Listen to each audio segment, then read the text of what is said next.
Добрый день, дорогие друзья! В целях охраны авторских прав я последние годы не показывал многие лекционные курсы, разработанные мной. Но по просьбе студентов я решил выложить наиболее популярные лекционные курсы, например, «История дизайна и искусства». Я много путешествовал по миру, посещал наиболее известные музеи и материалы лекций.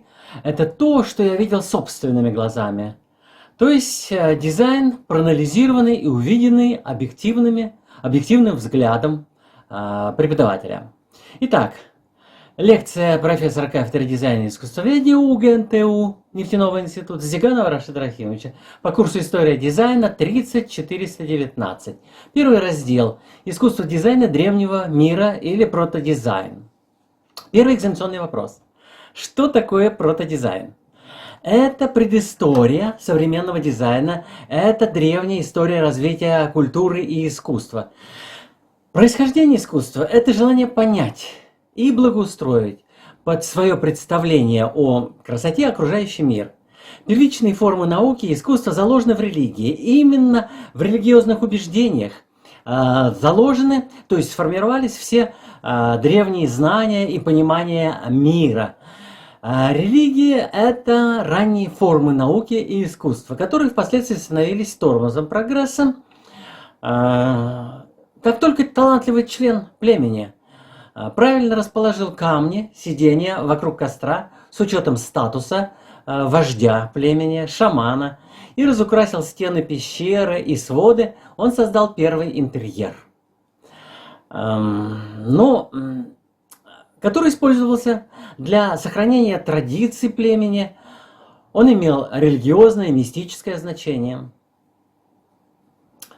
Теперь периодизация. Периодизация искусства протодизайна в целом совпадает с традиционной археологической периодизацией. Первый период – это искусство палеолита, 35-10 тысяч лет до нашей эры. Особенности первобытного реализма – это схематичность и условность отображения мира, его узкие границы. Человек раннего периода воспринимал мир очень замкнуто, узко, не понимал его устройства, и все это отражалось в тех формах, которые они фиксировали на стенах пещер, на скалах. Раннее представление о свойствах камней, первые навыки обработки камня методом скола, развитие технологий обработки камня. Второй период – это искусство эпохи мезолита, 10-6 тысяч лет до нашей эры. В этот период происходит усложнение представления о мире и изменение характера искусства, появление динамичных многофункциональных композиций на стенах пещер, схематизация, развитие обработки камня, а также кости, дерево. Используются сложные камни, такие как обсидиан, кремний и другие камни. Появляются обсидиановые ножи и наконечники стрел. Это очень острые элементы, помогающими человеку быть более сильным, более удачливым в охоте. Три основных типа мегалитической архитектуры созрели в этот период. Прежде всего это мингиры, дольмены, кромлихи и так далее. Третий период – это искусство неолита, 6000 и 2000 лет до нашей эры. Это уже почти наше время, мы очень хорошо его знаем. Происходят условно-орнаментальные формы, создаются. Эти формы изображаются на скалах, на стенах пещер, возникает элемент стилизации. Появляются такие сложные картины, которые мы видим в пещере Шульган-Таш, где показаны правила охоты на мамонта, как можно это сделать. То есть знания передаются, и вместе с этим появляется искусство передачи этого знания. Появляется также художественная керамика. Дальше идет эпоха энеолита, то есть бронзовый век. Появляются более прочные сплавы меди, цинка и марганца. Это 2000 лет до нашей эры. Дальнейшее развитие художественной обработки дерева происходит, кость, глины, металла, разнообразная керамика. Этот период полон артефактов и наиболее хорошо изучен. Неолит и энеолит. Следующий четвертый период, можно сказать, это Железный век. Железный век, первая тысяча до нашей эры, момент выплавки наиболее прочных металлов, таких как чугун и железо. Многие цивилизации в этот период поняли принципы и стали передавать. Причем на разных концах планеты. Это происходило и в Китае, и в Индии. Железо стали выделывать, выплавлять и в Европе, и на всех континентах Евразии. Этот период можно назвать началом современной цивилизации. Но прежде я хочу рассказать о удобном способе запоминания всех этих важных эпизодов в развитии цивилизации. Я предлагаю вам шкалу времени. Я хочу объяснить ее смысл. Шкала времени – это такая система мнемоническое запоминание, когда все делится ровно пополам. Ну, условно берем за основу, допустим, какое-то нулевой год, так называемое Рождество Христово. Конечно, на разных континентах, ну, допустим, в Китае, там, в Индии таких понятий не было, но условно мы сейчас все равно меряем по общеевропейскому принципу деления времени, поэтому 0 – это Рождество Христово, первый год дальше пошел, и справа и слева движутся две колонны времени. Лучше всего их разделить по 500 или 1000 лет, и мы получим плюс 1000 – это средневековье, минус 1000 – это, значит, так называемые темные века греко-римской цивилизации.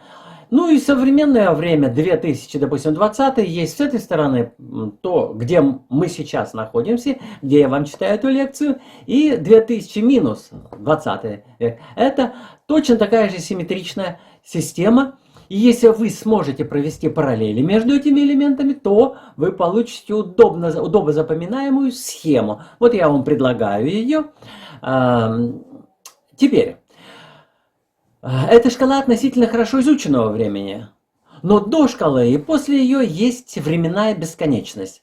Шкала помогает представить 4000 лет как основу нашей цивилизации. Помогает запомнить все точки на ее, значит, все точки на ней и за ее пределами. Например, додинастический период или раннее царство в Египте 5000 лет за пределами шкалы. А вот начало, то есть конец этого додинастического периода, 2649 год до нашей эры, это уже попадание в начало шкалы. Начало шкалы, и мы запоминаем египетскую цивилизацию. Потому что то, что было до этого, не столь интересно и важно. Значит, существует представление о том, что за пределами обозримой шкалы и так сказать, в пределах, которые вы обязаны запомнить, чтобы запомнить культуру и искусство нашей цивилизации. Точно такие же 5000 лет назад будут впереди. Они будут, можно о них поговорить. Допустим, плюс 2646 год. Ну, что это будет приблизительно? Это вот период освоения, вероятно, освоение Марса, Венеры, полета к звездам. Также за пределы, это время будет находиться за пределами этой шкалы, но можно предположить, что будет происходить в это время по тому темпу, с которым развивается наша цивилизация. И так можно просчитать, если ты знаешь, что было 5000 лет назад, что будет 5000 лет вперед. Это поможет вам не только запоминать, но и прогнозировать все процессы, которые могут произойти с нашей цивилизацией. Вплоть до того, что способна ли наша цивилизация самоуничтожиться или нет. Скорее всего, нет. Теперь вернемся к протодизайну. На Земле хорошо изучены в основном 12 центров цивилизации, которые связаны между собой, иногда имеют много общих черт. Какой центр из них более древний, это вопрос будет постоянно уточняться в зависимости от новых артефактов и новых открытий, которые происходят непрерывно. Ну, например, наиболее интенсивно эти открытия происходят сейчас в Китае, в Северной и Южной Америке. Таким образом, мы получаем новые данные. Из тех открытий, которые мы имеем, это, конечно же, те достижения, которые сделаны в современном Ираке. Это так называемая шумеро-вавилонская цивилизация. Она достаточно хорошо изучена немецкими учеными, и мы о ней поговорим в отдельном вопросе. Также наиболее изученная цивилизация – это древнеегипетская. У нее очень хорошая, значит, периодизация. Следующее, вот сейчас, потому как работают китайские ученые, археологи, это китайская цивилизация, а также древняя Индия, это Мохенджо-Даро. Ну и, естественно, классика, это древняя Греция и Рим. Но нужно понимать, что и Греция, и Рим – это все-таки более молодые цивилизации относительно тех древних восточных. Но я хочу вам рассказать о предметной среде, о науке и технике в древних государствах. Почему возникают такие вещи? И рассказать общую характеристику условий развития науки и техники. Какая цивилизация, какое государство будет двигаться наиболее интенсивно? Это только те государства, в которых есть развитая экономика, развитое производство продуктов питания. Таким образом, запишем. Важнейшим условием для развития города-государства, раньше это были просто города-государства, и зарождением в нем цивилизации является высокий уровень земледелия и производства продуктов питания. Изобилие продуктов питания и торговля позволяет наиболее талантливым и состоятельной части населения освободиться от охоты, собирательства, от полевых работ для накопления знаний. Создается для создания образования, медицины, для управления городом, территорией и всеми государственными структурами. Так формируется элита общества. Древний город всячески стимулирует и поощряет лучших членов общества и выдающихся граждан. Он воздает им почести и сохраняет память о них в истории цивилизации. Создаются памятники этим людям, музеи, библиотеки, места накопления знаний. Библиотеки – это передача знаний, и они появились во всех древних цивилизациях, начиная от Ашурбанипала, потому что следующие поколения не должны начинать с нуля, они должны получить те достижения, которые были получены предыдущими учеными. В свою очередь, общество городов-государств поощряет молодых талантливых людей к образованию, к обучению, к стремлению сделать карьеру, быть богатыми и успешными. Ну вот так и формируется цивилизация. И центр цивилизации – это элита, это наиболее лучшие люди. Не всегда под элитой подразумеваются действительно положительные. Иногда это какие-то вот захватчики, какие-то очень жестокие люди, но они быстро стираются в истории цивилизации. Остаются действительно те, кто создает что-то полезное, нужное для общества. В любом случае, Ньютон, Эйнштейн – века. А все так называемые военачальники, они, конечно же, уходят в лету. Ну и можно сказать, те, кто создавали культуру, искусство, науку, те и остались. Допустим, Ашурбанипал. Конечно, он не безупречен, но его библиотека и вот эти керамические записи говорят о нем как о великом ученом. Есть так называемый Искандер, его иногда называют на востоке рогатый, то есть Александр Македонский. Его хорошо знают не за то, что он захватывал там Индию или все, а за то, что он создал 6 Александрий или Александрийские библиотеки, в которых были собраны самые выдающиеся книги и трактаты ученых со всех концов мира. Выдающиеся архитектурные сооружения также были организованы Александром Македонским. Создавалось много замечательных вещей.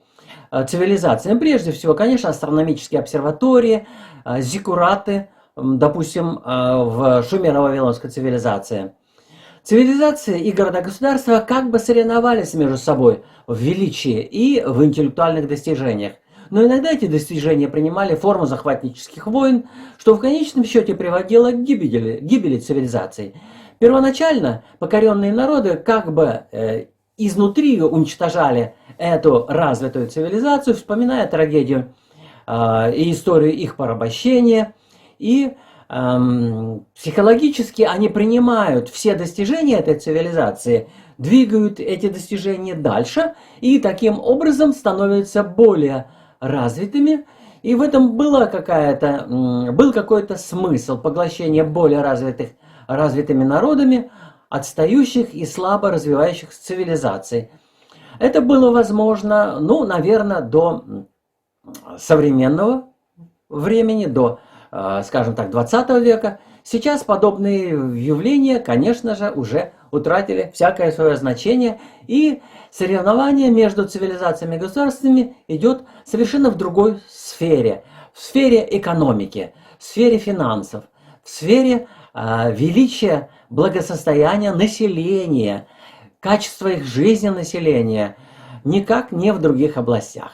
Но вот это вступление к истории дизайна, и здесь намек на то, что именно дизайнеры являются двигателями прогресса истории, цивилизации, и именно дизайнеры, создатели, ученые останутся в истории планеты Земля. На этом все. Перехожу к следующим разделам.